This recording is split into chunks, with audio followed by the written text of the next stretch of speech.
আহ আহ আহ কি রে ভাই মদনা, আহ করছিস কেন? আসলে ভাই কে যেন আমার বেচিটা তুলে নিয়েছে। ভাই আমাদের রাশিয়া যাওয়ার টাকা পেয়ে গেছি। কোথায় পেলি এত টাকা? ভাই কিছু মনে করিস না, তোর বিচি বিক্রি করে। বল্টু, তোকে আমি ছাড়বো না। বাবা গো, তাড়াতাড়ি পালাই। আল্লাহ হারামখোর বন্ধু আমার বিচি বিক্রি করে রাশিয়া যাওয়ার টাকা জোগাড় করছে।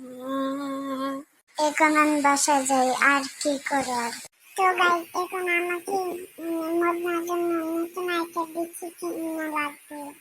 তো গাইস, রাশিয়া যাওয়ার পর মদনার বিচি আবার ফ্রি দিয়ে দেবো। আমি আসলে ওটা বিক্রি করিনি, কিন্তু টাকা ডাক্তারকে লোক দেখে নিয়ে আসছি। ওকে টাটা, বাই বাই।